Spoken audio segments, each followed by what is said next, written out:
So let's talk about diagonalizability.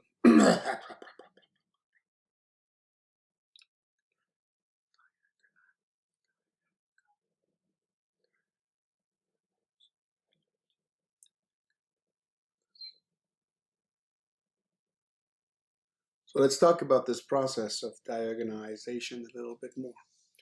If you have a square matrix A, what we've seen, but we have improved it, is that the dimension of the eigenspace E lambda, so the geometric multiplicity of an eigenvalue, can never be larger than the algebraic multiplicity M lambda. That's the number of times the factor shows up in the characteristic polynomial of the matrix. And we saw that if A has n distinct real eigenvalues, then A is diagonalizable. What that means is you can find a basis for Rn that consists entirely of eigenvectors of the matrix A. It's possible that A would be diagonalizable, that this basis of eigenvectors exists even if some of the eigenvalues of A are repeated. The thing, though, is that we cannot guarantee that in that case the matrix is diagonalizable. Here's an example. We have the matrix A, 3 by 3, so it's going to have 3 eigenvalues. Potentially some of them will be repeated. Let's look at what happens when we compare the algebraic multiplicity of the eigenvalues of this matrix with their geometric multiplicity. So the matrix is 3, 2, 4, 2, 0, 2, 4, 2, 3. And we're going to find all the eigenvalues. And we'll find a basis for each eigenspace. After that, we'll decide if A is diagonalizable or not.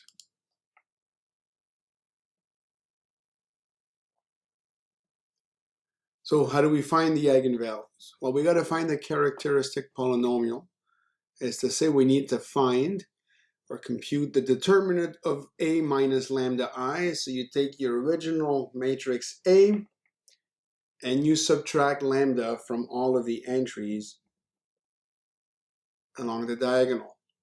So this is the determinant of 3 minus lambda, 2, 4, 2 minus lambda, 2, and 4, 2, and 3 minus lambda. You could use the cofactor expansion formula to compute the determinant directly, except when you do that, typically you get a polynomial which is harder to factor. I mean, it's the same polynomial, so it's just as difficult, but if we use row reduction and column reduction, what we're going to get is a polynomial where some of the factors are clearly there. You don't have to factor a degree 3 polynomial from the get-go. So we'll use a formula once we have a triangular matrix. And we'll just be able to read off the factoring from the diagonal entries. So here's one row operation that will not change the value of the determinant. Row 3 minus 2 row 2 into row 3. This is one of the elementary row operations that we can conduct on the matrix without changing the determinant. So what happens if we do that? Well, we'll be taking the row 3, which was 4, 2, 3 minus lambda, and we'll be subtracting twice 2 minus lambda 2. And put that into row 3. So we get 4 minus 2 times 2, that's 0. Then we'll have 2 minus 2 times minus lambda. So that's 2 plus 2 lambda. It goes in here. And then finally we get 3 minus lambda minus 2 times 2. So 3 minus lambda minus 4. That gives us minus 1 minus lambda. Okay, and we've managed to create a 0 here in the third row, first column position. Here's another operation we could conduct. It's the operation taking the second column plus a multiple of another column, in this case the third column, and putting that into the second column. And that is not going to change the determinant. And we're going to do that here because the second column and the third column, if you look at the entries here, you see that this is a scalar multiple of this, right? This entry here, 2 plus 2 lambda, that is 2 times 1 plus lambda. And this one, minus 1 minus lambda, is minus 1 times 1 plus lambda. So they have a common factor of 1 plus lambda. They're a multiple of one another. This is a good thing to try. So C2 plus 2C3 into C2. I'm going to ask you to double check that this is indeed going to be the outcome. The first column doesn't change. 3 minus lambda, 2, 0.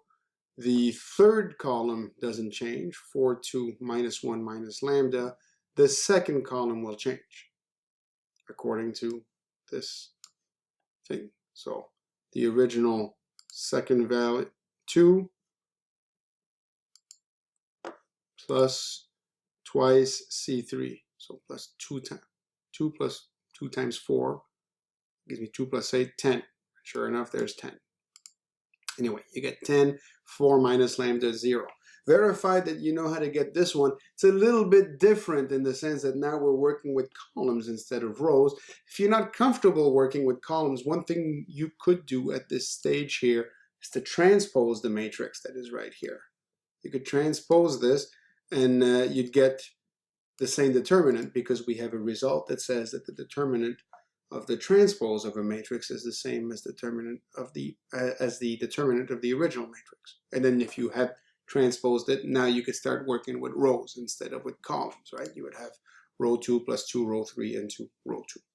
But the principle is the same. It's good practice to learn how to do these things horizontally or vertically.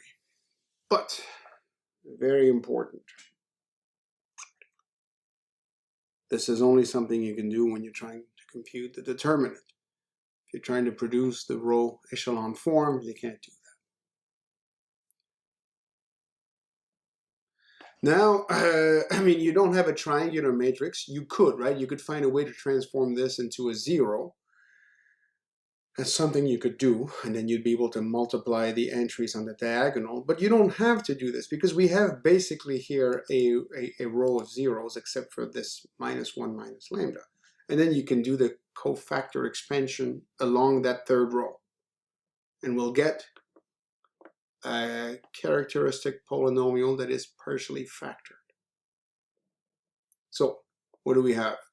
Well, 0, and we delete the first row and the first column in the third row. That doesn't matter because it's 0 times that. Then the next one will be minus 0, and then we delete the second column in the third row. Doesn't matter what's left because we have a 0 as the multiplier here. And finally, minus 1 minus lambda, which I'm going to write as minus lambda plus 1. I'm just taking out the common factor minus 1. And then I remove the third row and the third column. I am left with the determinant of 3 minus lambda, 10, 2, and 4 minus lambda. But that's just a 2 by 2 matrix. And I can do the cross multiplication bit, right? And 3 minus lambda times 4 minus lambda is here, minus 10 times 2. Okay, so minus lambda plus 1 is already a factor. I don't touch it. Then I distribute my products here. Subtract 20. I'm going to end up doing FOIL with lambda squared minus 7 lambda minus 8. And that's something you know how to factor. Worst case scenario, you use the quadratic formula to find the other roots. And you'll find that the characteristic polynomial is minus lambda plus 1, all of that squared, times lambda minus 8. So there are 3 roots. 2 of these roots are repeats of one another, and the other one is distinct. So you can say there's 2 distinct roots. one of which minus 1.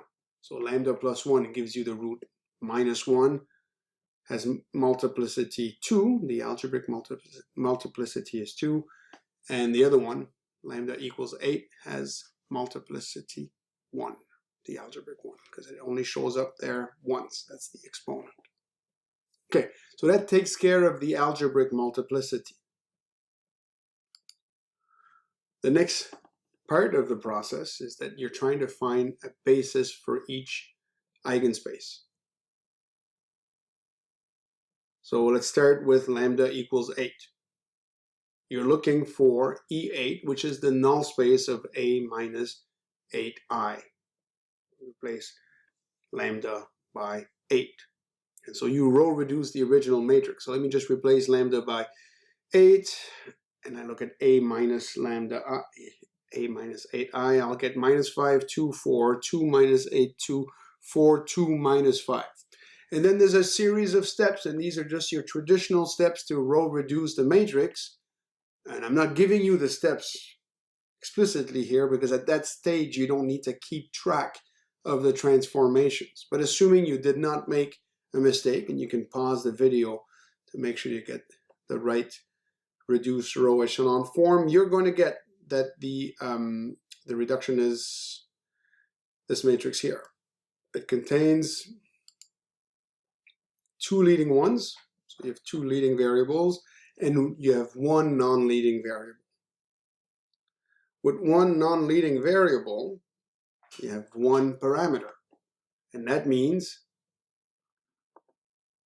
that the dimension of the eigenspace is 1. It's the number of non-leading variables, dimension of the null space. You can read it off the way you would typically read it off, right? If you let this third variable be the parameter r, say, then you have that x2 minus 1/2 of r is equal to 0, which means that x2 is just 1/2 of r, and you have x1 minus r is equal to 0, so x1 is equal to r. Or if you want this thing here, this set which contains one vector, 1, 1/2, 1, potentially 2, 1, 2 if you want to get rid of fractions, is a basis for the eigenspace associated with the eigenvalue 8 for the matrix A. One-dimensional subspace, the eigenspace is a line through the origin.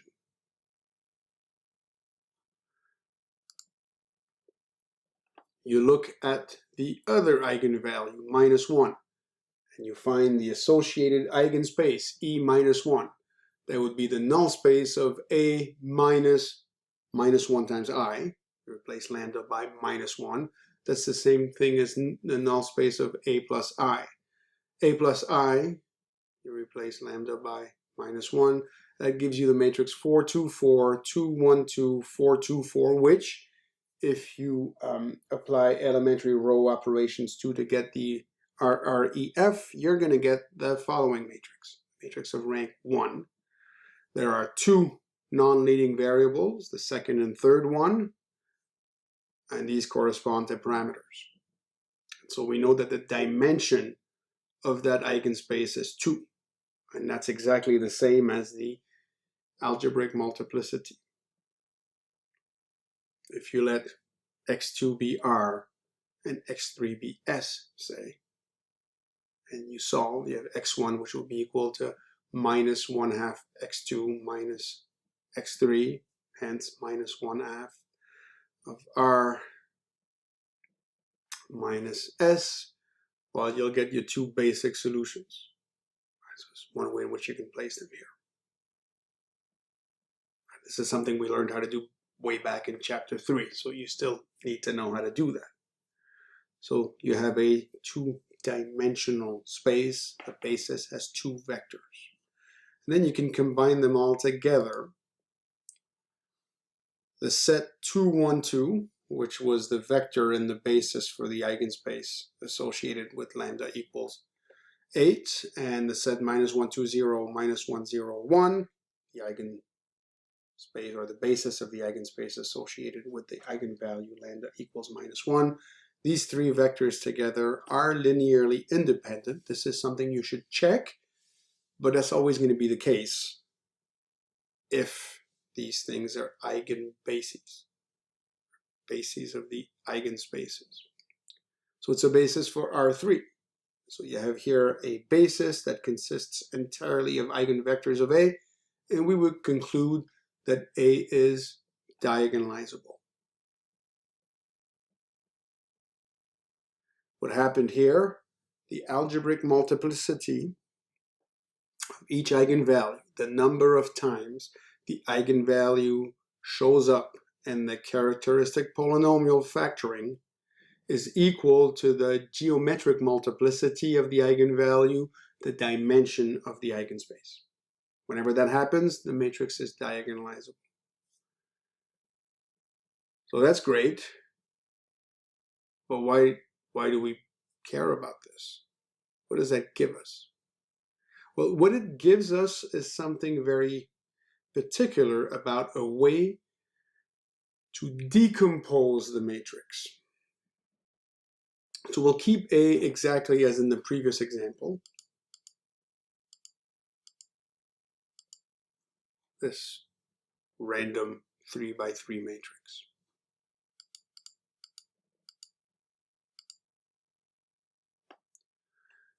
Can you find matrices P and D where P would be invertible and D would be diagonal, and they'd all have to be 3 by 3 matrices for this to make sense?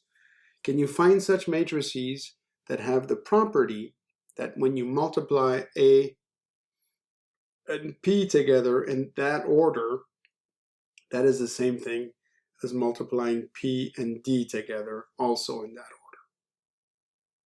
And if the matrix A is diagonalizable, yes, you can definitely find a P and a D that would do this. The columns of P would just be the vectors in the eigenvector basis. So 2, 1, 2, first column here corresponds to that first eigenvector. Remember, that was the eigenvector associated to the eigenvalue 8. And then we had -1, 2, 0, and -1, 0, 1. These are not the only possibilities. If you remember, we rescaled the vectors. We could have used -1, half, 1, 0, and -1, 0, 1 instead of -1, 2, 0, and -1, 0, 1. Potentially even like 1, 1, half, 1 instead of 2, 1, 2. You have options here. You don't have to pick any specific set of vectors as long as the first column is a basis vector for the first eigenvalue. The second column is a basis eigenvector for the second eigenvalue. And the third column is a basis eigenvector for the third eigenvalue. As it happens here, the second and the third are the same. So you got to make sure you pick a different vector, right? So all of these have to come from a basis of the full space R3. In particular, the columns have to be linearly independent. So that's the matrix P you build. The matrix D is going to be the diagonal matrix that contains on the diagonal, everything else is a 0, on the diagonal the eigenvalues that you found in the same order as the eigenvectors. So the first entry would be an 8, the second entry would be a -1, and the third one would also be a -1. It's there twice. So we know the matrix P is invertible because the columns are linearly independent, and that's a result we have from a previous theorem. We can call the columns V1, V2, V3, and then what you get from here is that A times P, that would be the same thing as A times V1, V2, V3, and by the properties of block multiplication, that's the matrix AV1, AV2, AV3. But V1, V2, and V3 are eigenvectors, and so A times V1, that's the same thing as lambda 1 V1, or 8V1. A times V2, that's the same thing as lambda 2 V2, so -1 V2. A times V3, the same thing as lambda 3 V3, -1 V3. And that is exactly the same as P times D, because multiplying by the diagonal is one of the rare instances where everything is commutative. Now, P is invertible, and so when you have that AP is equal to PD, you could multiply on the left for both sides of this equation, and you'd end up with P inverse AP is equal to D, or A is equal to P, D, P inverse. That is the decomposition of A into a product of particular special matrices.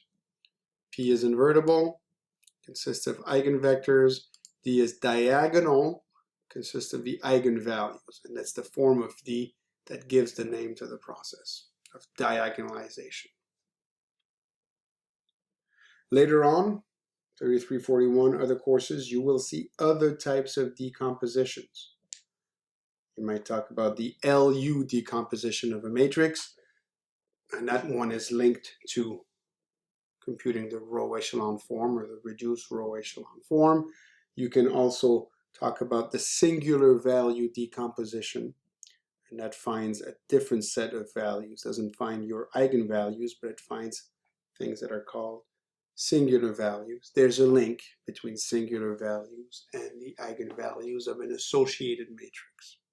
At any rate, when you do data analysis, recommender engines, for instance, a lot of that is you decomposing the matrix A into a product of useful matrices.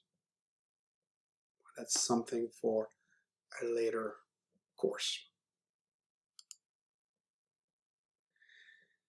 If P is a matrix whose columns are the eigenvector basis of Rn that are associated to A, and if D is the diagonal matrix, where the diagonal entries are the corresponding eigenvalues, then you automatically have this. This decomposition isn't just specific to this matrix A that we found here with its eigenvalues 8 and -1. This is true in general. But in order for this to make sense, you need to have enough vectors in the eigenvector basis, right? You need to have as many vectors as there are dimensions in the space.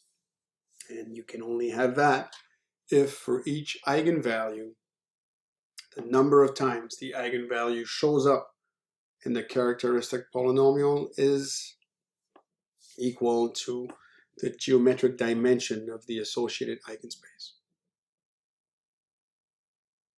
So if we pick A as in the previous example, and I was asking you to compute A to the n, how would you do that? Well, you could try to literally compute it, A times A times A times A. You just use the rules of matrix multiplication. It's not that complicated. It's a 3 by 3 by multiplied by a 3 by 3, so you'd have 3 rows here, 3 columns. You'd have to basically compute 9 inner products. It's not impossible to do so, but you'd get sick of it pretty quickly. When you are able to diagonalize the matrix, it is actually much easier to compute such powers. Right? Let's say that you were looking to compute a to the power 5. Could be any n, but let's just say a to the power 5. Because we know that A is diagonalizable, you can write it as P times D times P inverse. So let's take the time to write that out fully. P times D times P inverse to the power 5. What that is a repetition. You have 5 times this product here. It's there 5 times. And by the nature of the product, because you have a P on the left and a P inverse on the right, when you do this product 5 times, these matrices here will cancel one another. P inverse times P, that's the identity. And you also have another P inverse times P right here, another one right here, another one right here. So 4 of these P inverse times P, they become the identity, and you end up with P times D times I times D times I times D times I times D times I. So the I is there 4 times D times P inverse. They multiply D times I, while the I's don't really play a role, they're the identity matrix. And you end up with P times D to the 5th power times P inverse. And that's actually fairly straightforward to do. D to the 5, because it's a diagonal matrix, what you really have is just the entries on the diagonal to the 5th power. There's a special property of diagonal matrices. In general, if you have anything here above and below the diagonal which is not equal to 0, that property isn't going to apply. But for diagonal matrices, it does. So it's very easy to compute D to the 5. You compute 8 to the 5 minus 1 to the 5 minus 1 to the 5. That gives you 32,768, which, to be fair, I wouldn't expect anybody to be able to do without a calculator. I mean, you could compute it, but that would take you too long. And then you have minus 1 and minus 1, because minus 1 to the power of 5 is minus 1. And all I'd have to do now would be to multiply this on the left by P and on the right by P inverse, and I would have the product A to the 5. In general, that's the way it's going to work. If A is diagonalizable, A to the n would be P times D to the n times P inverse. And D to the n, D being diagonal, would just be another diagonal matrix where the entries would be 8 to the n, minus 1 to the n, and minus 1 to the n, whatever n actually ends up being. You could invert the matrix P explicitly. We know how to invert matrices, right? You put your matrix P in an augmented matrix where on the other side of the augmented line you have the identity. You row reduce this until you get the identity on the left, and whatever's on the right is the inverse. And if you do that, you'll get this matrix here. Okay. So what that means is that A to the n would be the original matrix P, which was the basis elements for the columns, times A to the n, whatever that is, times P inverse. And look, this is not super fun to do. Like, I wouldn't want to have to compute this too many times, but it is very easy to do, all things being equal. I really only have to do 9 inner products, then multiply everything by 1 over 9, and then multiply that by the diagonal matrix, which is here. And it's substantially easier to compute A to the 100, say, because we only have 3 matrices to multiply together, as opposed to taking one matrix and multiplying with itself 100 times. That would take a very long time.